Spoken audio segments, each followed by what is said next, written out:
This is a reassessment for Chapter 17. I'm doing problem 17P70 in the book. It's a thin spherical shell with radius r made up of plastic, carries a uniform distributed charge of negative q, with a thin spherical shell of radius r made of glass carries a uniform distributed positive charge plus q. The distance between centers is L as shown in figure 17.75, which is right here, which I have redrawn on XY plane just to make the equations easier. Alright, now I have to find the potential difference between point A and point B. What I'll do is I'll use this equation right here to calculate the difference in voltage, which is the potential. It's the potential I'm trying to get, and it is delta V equals minus the integral of the electric field times dl.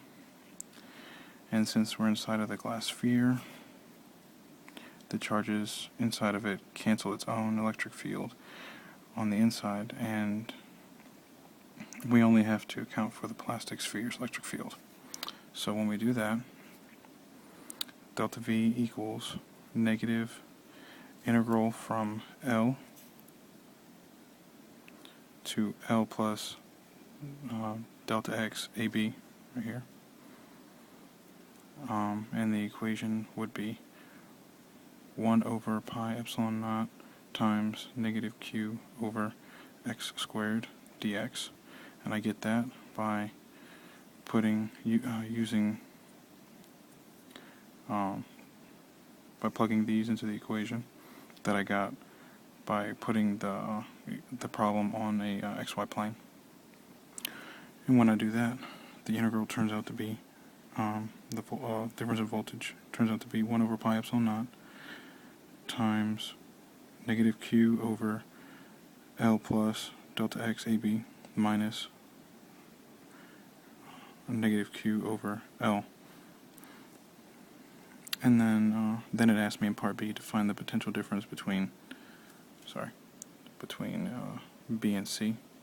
So what I do now is, since it's outside of both spheres, I have to account for both of them.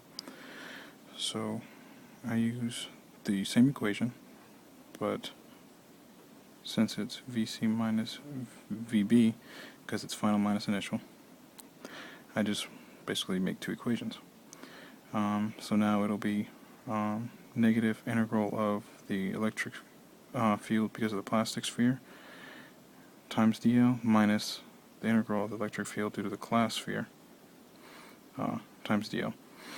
When I do that, I get delta V equals 1 over pi epsilon naught times negative q over L plus delta x AB plus D, because that's the difference from B to C is distance D, minus negative q over L plus delta x AB plus the other equation, which would be plus q over L plus delta x AB plus D minus q2 over L plus delta x AB.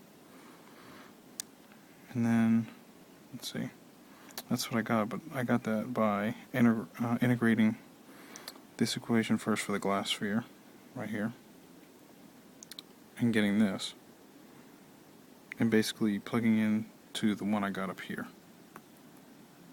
The equation, anyway, I got up here. And then for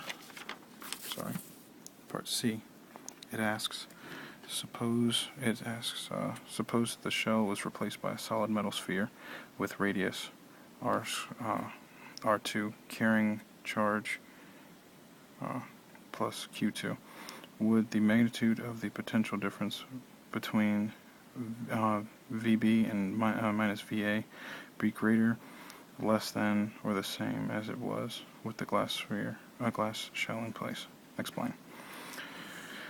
Well, since the new sphere is solid metal and thus a conductor, it's not an insulator as the glass was, so the charges inside the metal will arrange themselves to counter the net electric field inside the sphere. So when the charges are rearranged, the net electric field inside the sphere is 0, and the and delta V at this point from point A to B is 0, making the potential less than when it was a glass sphere, because it was farther away from the plastic sphere and its electric field, which would I'm shaking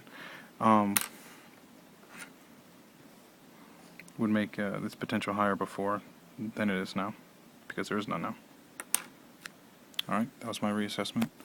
Redo of a reassessment, chapter 17.